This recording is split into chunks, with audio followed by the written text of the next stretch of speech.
사도행전 9장 31절 보도록 하겠습니다.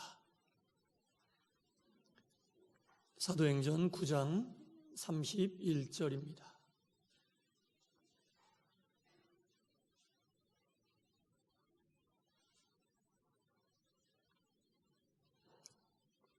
하나님 말씀 한 목소리로 읽도록 하겠습니다. 시작. 그리하여 온 유대와 갈릴리와 사마리아 교회가 평안하여 든든히 서가고 주를 경외함과 성령의 위로로 진행하여 수가 많아지더라. 아멘. 주님의 평안이 여러분 가운데 함께 하시기를 축원합니다. 예배를 통해 하늘의 은혜가 여러분 가운데 말씀을 통해 온전히 전하여지기를 간절히 소원합니다. 우리가 믿음 생활하고 있습니다. 할렐루야. 믿음 생활. 이 믿음을 정의하는 그 말들이 많이 있습니다. 믿음이란 무엇인가 정의하는 말들이 많이 있는데, 저는 오늘 여러분들께 오늘 본문을 중심으로 믿음은 두려워할 것을 두려워하는 것이다 하고 정의하고 싶습니다. 믿음이란 두려워할 것을 두려워하고 두려워해야 할 분을 두려워할 줄 아는 것이 믿음이다라는 겁니다. 우리가 두려워해야 할 분이 누굴까요? 하나님이십니다. 가만히 생각을 해보세요. 내가 신앙생활하면서 하나님을 두려워했는지, 하나님을 두려워하는 마음으로 신앙의 길을 걸어가고 있는지 가만히 생각해 보시기 바랍니다. 또한 두려워해야 할 것은 하나님의 말씀이요 하나님의 계명이라는 겁니다. 이 교회가 이 코로나 사태를 전후로 해서 이 사회로부터, 많은 사람들로부터 비판과 지탄의 대상이 되고 있는 것은 우리가 너무 잘 알고 있는 얘기입니다. 여러 가지 이유가 있겠지만 저는 생각해 볼 때 교회가 많은 사람들로부터, 특별히 믿지 않는 사람들로부터 비판의 대상이 되고 조석거리가 되는 것은 두려워할 것을 두려워하지 않고 두려워해야 할 분을 두려워하지 않음으로 인하여 교회가 자정 능력을 잃어버렸기 때문이라고 생각을 합니다. 두려워할 것을 두려워하고 두려워해야 할 분을 두려워했다면 이 정도까지는 되지 않았을 것이다 라는 생각을 해봅니다. 오늘 본문인 사도행전 9장 이 1절부터 31절까지의 내용을 쭉 읽어보시면 이런 내용이 나와 있습니다. 사도 바울이 유대교의 열심을 가지고 있는 열혈 청년으로서 예수님을 믿는 사람들을 핍박하고 교회를 핍박하는 일을 열심히 감당하다가 다메섹에서 회심하잖아요. 예수님을 만나죠. 그리고 나서 우리는 보통 사도 바울이 열심을 가지고 하나님을 전하는 사도가 되었다라고 생각을 하는데 사실 그렇지 않고요. 다메섹 사건이 있은 이후에 사도 바울 스스로는 이제 내가 회심했으니 예수님을 알았으니 예수님을 전하는 일을 감당해야겠다. 바로 시작하자. 이렇게 생각하고 있었는지는 모르지만 사실 그렇지 않아요. 10년 이상 되는 기간 동안 아라비아 사막에 가서 시간을 보내고 고향인 다소로 낙향해서 13년 정도의 시간을 보냅니다. 이렇게 사도 바울이 회심은 했으나 하나님의 일을 전하는 사역을 바로 감당하지 못하고 10년 이상의 긴 시간 동안 아라비아 사막과 고향인 다소의 낙향에 있다가 바나바의 추천으로 안디옥 교회에서 공동 목회를 시작하면서 비로소 사도 바울로서의 사명을 감당을 하게 되는 거거든요. 그런데 오늘 본문이 나와 있는 이 예루살렘의 이 상황은 사도 바울이 열심히 활동할 때가 아니라 지금 말씀드렸던 대로 고향으로 낙향해서 오랜 시간 동안 자신을 연단하고 자신의 신앙과 믿음을 갈고 닦고 있었을 때에 사도 바울은 아무런 활동을 하지 않았던 그 시기에 오히려 교회는 오늘 본문에 나와 있는 것처럼 뭐라고 합니까? 온 유대와 갈릴리와 사마리아 교회가 평안하여 든든히 서가고 주를 경외함과 성령의 위로로 진행하여 수가 많아지더라. 사도 바울이 사도로서의 활동을 하지 않고 있었던 그 시기에 원근 각처에 흩어져 있던 교회는 든든히 서고 평안하고 수가 더하여졌다라는 말씀입니다. 같은 시간에 이 일들이 이루어지고 있는 거예요. 사도 바울은 고향인 다소의 낙향에 있고 교회는 교회대로 부흥하고 있었다는 얘기입니다. 그래서 사람이 어떠한 일을 하고 활동을 한다고 해서 교회가 사람의 열심으로 인해 부흥하는 건 아닙니다. 당연히 우리는 주님께서 맡겨주신 일을 감당하고 열심을 다하고 최선을 다해야 합니다. 하지만 하나님의 함께하심과 성령의 역사하심이 없으면 인간의 노력에 그칠 때가 많이 있다는 겁니다. 자, 오늘 본문을 보세요. 주를 경외함과 성령의 위로로 진행했다라고 말씀하고 있습니다. 인간의 열심은 당연한 것이고 그 열심을 가지고 있는 사람들의 마음이 어떠해야지 열매를 맺는지 나와 있는 거예요. 네. 주를 경외해야 합니다. 그리고 성령의 위로가 있어야 되는데 이 위로라고 하는 단어 위에 조그만 숫자로 1이라고 나와 있죠. 각주가 붙어 있는데 밑에 보면 뭐라고 나와 있습니까? 또는 후원이다라고 나와 있습니다.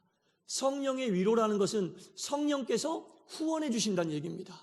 성령께서 지원해 주신다. 쉬운 말로 성령께서 밀어주신다. 그런 얘기예요. 예. 어떤 자에게? 주를 경외하는 자에게. 예. 경외라는 것은 두려워하다라는 뜻이거든요. 예. 구약에 나와 있는 경외라고 하는 단어와 신약에 나와 있는 두려워하다라는 단어, 히브리어와 헬라어로 각각 표시가 되어 있지만 히브리어 야레라고 하는 단어와 헬라어 푸오보스라고 하는 단어인데 똑같이 다 두려워하다라는 뜻이에요. 네. 경외와 두려워하다는 같은 단어입니다. 두려워하다를 한자로 표현할 때 경외가 되는 거예요. 하나님을 경외하고 주님을 두려워할 때 성령이 후원해 주신다라는 말입니다. 네. 하나님을 두려워하고 주님을 경외할 때 성령께서 비로소 후원해 주시고 밀어주신다. 그때 교회는 든든히 설 수 있고 수가 늘어날 수 있다라는 겁니다. 가정도 마찬가지죠. 주님을 경외하는 가정, 하나님을 두려워하는 가정은 성령이 후원해 주십니다.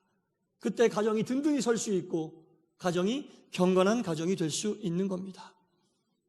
하나님을 경외하는 마음이 없이 찬양하고 하나님을 두려워하는 마음 없이 예배를 드린다면 성경이 이야기하는 온전한 예배의 모습과 찬양의 모습은 아닙니다.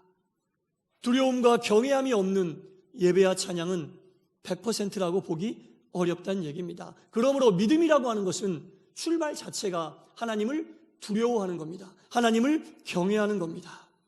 하나님을 두려워하고 경외해야만 자기를 부인할 수가 있어요. 네. 자기를 부인하지 않고는 주님의 길을 온전히 따를 수 없는데 온전히 주님의 길을 따르기 위해서는 자기를 부인해야 하는데 자기를 부인하는 게 그렇게 쉬운 일이 아니잖아요. 주님을 경외하는 마음이 있고 성령의 후원이 있어야만 우리가 온전히 자기를 부인하고 바른 믿음의 길을 따라갈 수 있다는 겁니다. 그렇다면 꼭 하나님을 두려워해야만 합니까? 그래야만 바른 믿음의 길을 갈 수 있습니까? 대답은 간단합니다. 그렇습니다. 자, 보세요, 여러분. 어둠이 있는데 어둠이 가장 싫어하는 게 뭡니까? 빛입니다. 아무리 어두움이 많은 부분을 다 어둡게 한다 할지라도 바늘길을 통과할 만한 빛이 비추어져도 어둠은 물러가게 돼 있어요. 우리는 어둠 속에 거하는 죄인입니다. 하나님은 거룩한 빛이십니다. 어둠 속에 거하는 죄인은 하나님의 거룩한 빛의 비춤을 받아야만 거룩해질 수 있는 거예요. 그렇지 않으면 그 어두움으로부터 벗어날 길이 없는 거예요. 우리가 죄인임을 알면 하나님을 두려워하지 않을 수 없어요. 하나님을 두려워하지 않는다는 것은 나는 죄가 없다. 죄인이 아니다. 그 말하고 똑같은 거예요. 죄인이 아닌 그리스도인이 어디 있겠습니까? 모두 다 죄인임을 안다면 하나님을 두려워할 수밖에 없다는 겁니다. 어둠 속에 거하는 죄인들에게 필요한 것은 빛이라는 얘기입니다. 범죄했던 아담이 누가 뭐라고 하지도 않았는데 벌벌벌벌 떨어요. 하나님 앞에서 숨을 수밖에 없어요. 아담아, 아담아 어디 있느냐? 두려워서 떨고 숨는 거예요. 자동적으로 죄인임을 인식했으면. 떨기나무 불 아래 서 있던 모세가 그 불을 보면서 덜덜덜 떱니다. 하나님 저는 죄인입니다. 감히 하나님 앞에 설 수 없습니다. 자동으로 떨어요. 죄인임을 인식하면. 성전에 임한 이사야가 하나님의 영 앞에서 덜덜덜 떨 수밖에 없어. 주여 숯불로 제 입술을 지져주시옵소서. 주님의 그 말씀을 감당할 수 없습니다. 저절로 떨 수밖에 없는 거예요. 죄인임을 알 때 우리는 하나님을 두려워할 수 있다는 거예요. 한 번도 하나님을 두려워해 본 적이 없다. 스스로 죄인임을 온전히 인식하지 못했다는 말하고 똑같은 말입니다. 신앙의 길을 간다라는 것은 우리가 죄인임을 인정하는 것이 신앙의 기본이고, 그것이 된다면 우리는 하나님을 두려워할 수밖에 없다는 겁니다. 그리고 더 중요한 것은 그 크신 하나님의 사랑을 두려워함이 없이는 온전히 느낄 수 없다는 거죠. 여러분, 왜 하나님의 사랑이 커요? 인간으로서는 할 수 없는 사랑을 해주셨어요. 어떤 사랑? 죄 때문에 도저히 용서받을 길이 없는 우리를 용서해 주셔서. 그 사랑이 위대한 거예요. 인간도 할 수 있는 사랑이 아니라 인간들은 감당할 수 없는 그 사랑을, 도저히 용서받을 수 없고 죄로 인해 죽을 수밖에 없는 우리를 당신의 아들을 죽이시면서까지 사랑해 주셔서, 그 사랑이 그래서 위대한 거고 우리가 그 사랑을 받았다고 이야기하는데, 주님의 그 진실한 사랑을 우리가 받았다고 오롯이 인정하고 말할 수 있기 위해서는 내가 죄인이고 그 사랑을 받아야 될 거 아닙니까? 내가 죄인이 아니면 그 사랑에 해당이 돼요, 안 돼요? 안 되는 거죠. 내가 죄인이 아니면, 용서받을 수 없는 죄를 지은 죄인이 아니라면 그 사랑을 어떻게 우리가 온전히 느낄 수 있습니까? 내가 죄인이어야 내 죄를 용서받았고, 용서받을 수 없는 죄를 용서받았기 때문에 하나님의 사랑이 위대하고 크다라는 것을 알 수 있다라는 겁니다. 주님을 두려워하는 마음이 없이는 하나님의 진실한 사랑도 우리가 온전히 느낄 수 없다라는 겁니다. 이렇게 하나님을 두려워하고 하나님의 사랑을 깨달을 때 비로소 성령께서 우리를 후원해 주신다. 성령께서 우리와 함께 하신다. 부흥은 그때 일어나는 거예요. 부흥합시다, 부흥합시다, 열심을 냅시다. 우리가 이렇게 아무리 말하고 인간의 열심을 가지고 움직여도 하나님을 두려워하는 마음이 없는 움직임은 하나님께서 바라고 원하시는 열매를 맺기가 어렵다라는 얘기입니다. 오늘 본문이 한 절밖에 안 되는 짧은 말씀이지만 소중한 믿음의 법칙이 있는 거예요. 하나님을 두려워하시기 바랍니다. 하나님을 경외하시기 바랍니다. 그러면 누가 후원해 주세요? 성령께서 후원해 주십니다. 그때 부흥이 일어나게 된다라는 겁니다. 이 사도 바울이 삶을 한번 자세히 살펴보세요. 정말 두려울 게 없는 사람이었어요. 거칠 것이 없는 삶을 살았어요. 닥치는 대로 자신의 신념을 믿고 그 신념을 행동으로 보여주면서 예수님을 핍박하고 예수님 믿는 사람들을 잡아 감옥에 넣고 교회를 핍박했던, 정말로 두려울 게 없는 사람이었어요. 하나님을 두려워했다면 그렇게 못합니다. 정말 두려울 게 없었던 그 사도 바울이 다메섹에서 고꾸라졌어요. 그리고 하나님을 두려워하게 되었습니다. 어떻게 우리가 다메섹에서 고꾸라진 바울이 하나님을 두려워하게 되었는가? 말씀에 나와 있습니다. 바울이 이렇게 권면하고 있습니다. 고린도후서 7장 1절에 보면, 그런즉 사랑하는 자들아, 이 약속을 가진 우리는 하나님을 두려워하는 가운데에서 거룩함을 온전히 이루어, 하나님을 두려워하는 가운데에서 거룩함을 온전히 이루어 육과 영의 온갖 더러운 것에서 자신을 깨끗하게 하라. 육과 영을 깨끗하게 하는 출발은 하나님을 경외하고 하나님을 두려워하는 데서 출발한다. 바울이 이렇게 고백한 거예요. 평생 동안 바울의 삶을 보면 하나님을 정말 두려워하는 삶을 살았는데, 이러한 고백이 있었기 때문에, 하나님을 두려워하는 마음이 있었기 때문에 이러한 고백을 할 수 있었고, 스스로도 육과 영을 깨끗하게 마음을 비우는 삶을 살 수 있었던 겁니다. 이러한 하나님을 두려워하는 마음이 없이는요, 여러분, 100% 온전한 믿음으로 하나님 앞에 나갈 수가 없습니다. 적당히 믿게 됩니다. 하고 싶은 거 하면서. 왜냐하면 자기를 부인할 필요가 없으니까. 말씀대로 살려면 필연적으로 자기를 부인해야 되는데, 하나님을 두려워하지 않으면 자기를 부인할 수가 없으니까 적당히 믿게 되는 거예요. 믿고 싶은 것만 믿고, 믿고 싶을 때만 믿고, 하나님을 두려워하는 것이 아니라 내가 두려워하는 다른 것들을 이기게 해달라고 하나님에게 힘을 요청하는, 그렇게밖에 하나님을 우리가 인정하지 않는다는 겁니다. 신앙에 있어, 믿음에 있어 하나님을 두려워한다는 것이 얼마나 중요하고 소중한 것입니까, 여러분? 스스로 죄인됨을 인정하는 것이고, 하나님 앞에 나아가기 위해서 말씀대로 살며 자기를 부인하는데 반드시 필요한 것이다. 그래서 바울의 삶이 그랬던 거구나.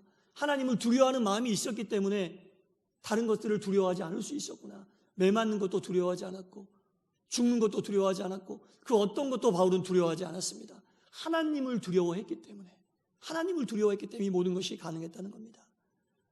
모든 영과 육의 깨끗함은 하나님을 두려워하고 경외하는 것에서 출발한다라고 권면했고요.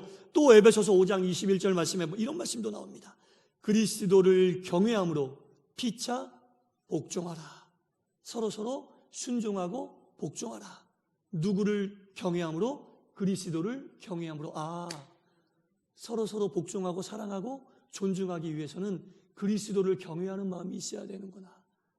그리스도를 경외하는 마음이 있어야만 이게 가능하다는 얘기.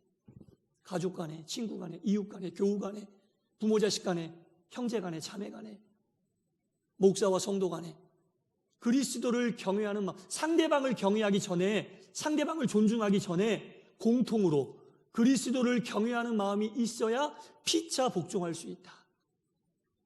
그리스도를 경외해야만 돼요. 하나님을 두려워해야만 돼요. 예수님을 두려워하는 마음이 먼저 나에게 있나 없나 먼저 봐야 돼요. 이게 잘 안 되면 그리스도를 경외하는 마음이 있나 없나 먼저 확인해야 돼요. 그게 먼저예요. 그리스도를 경외함으로 피차 복종하라. 이것이 없이는 힘든 일이기 때문에 서로 존중하고 순종하고 섬기고 위하기 위해서는, 서로 피차 복종하기 위해서는 그리스도를 경외하는 마음이 먼저 있어야 된다. 이러한 교집합이 있을 때 이러한 것들이 가능하다. 그러니까 믿는 사람들에게서 하나님을 두려워한다는 것은 정말 빼놓고는 믿음을 이야기할 수 없는 겁니다. 네, 여러분, 아무나 그리스도를 경외할 수가 없어요. 어떤 사람만 그리스도를 경외할 수 있느냐? 하나님께서 불러주신 사람들, 주님의 자녀로 부름받은 사람들만 하나님을 두려워하고 하나님을 경외할 수 있다는 겁니다. 사도 바울도 하나님이 불러주셨을 때 하나님을 두려워하고 경외하는 마음이 생겼어요. 세상에 그렇게 많이 공부하고 그 길로 나가면 성공의 길이 보장되어 있는데 절대로 하나님을 두려워하지 못합니다. 경외하지 못합니다. 그러나 하나님의 부르심을 받으면 하나님을 두려워하고 경외할 수 있어요. 왜? 하나님이 어떤 분인지 알고 깨닫기 때문에.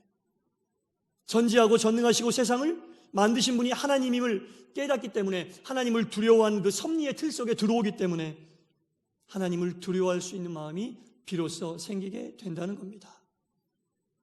그리스도인들과 교회가 사람들의 비판의 대상이 되지 않고 세상의 빛과 소금의 역할을 감당하려면 그리스도인들이 하나님을 두려워해야 합니다. 그런 사람들이 모인 교회가 하나님을 두려워할 때 교회는 더 이상 세상 사람들의 비판의 대상이 아닌 세상을 회복하는 힘을 발휘할 수 있게 되는 겁니다. 하나님을 두려워하지 않으면요, 우리가 하나님 위에 앉게 됩니다. 스스로 하나님의 자리를 찾게 됩니다. 내가 두려워하는 다른 것들을 하나님의 자리로 올려놓게 됩니다. 기도도 다 거기에 맞춰서 하게 되고요, 말씀을 들어도 다 거기에 맞춰서 듣게 됩니다. 그것은 성령이 후원하시는 믿음의 사람들의 삶이 아니라는 겁니다. 하나님을 정말 두려워하고 견고한 그리스도인들로 세워지기 위해서는 하나님을 두려워하여 성령의 후원을 받을 때만 가능하다는 겁니다.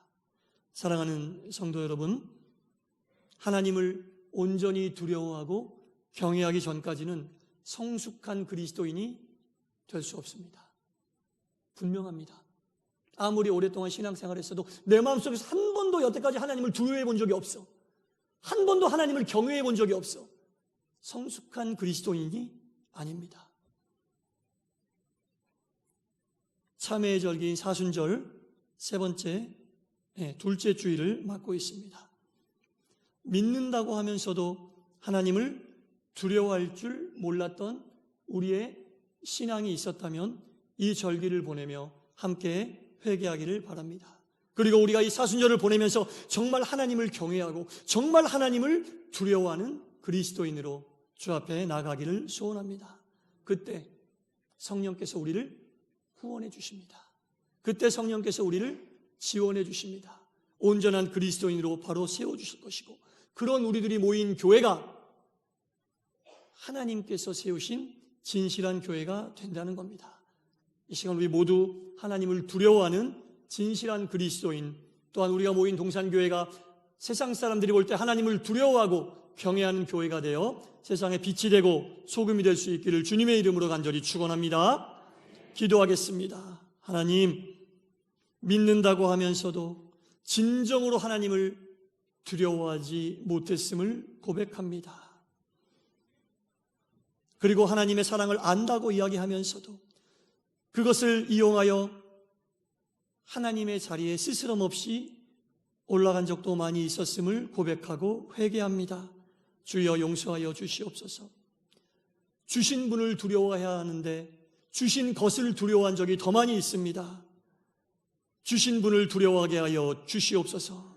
하나님이 주신 것은 절대적인 것인데, 하나님이 우리와 함께하고 계심이 절대적인 것인데 항상 상대적인 것만을 바라보며 우리의 마음을 뺏겼음을 또한 고백하고 회개합니다. 주여 이 사순절을 보내며 진실한 회개가 이루어지게 하시고 온전히 하나님을 두려워하고 경외하는 굳건한 신앙과 믿음의 반석에 저희들을 세워 주시옵소서. 예수님 이름으로 기도드리옵나이다. 아멘.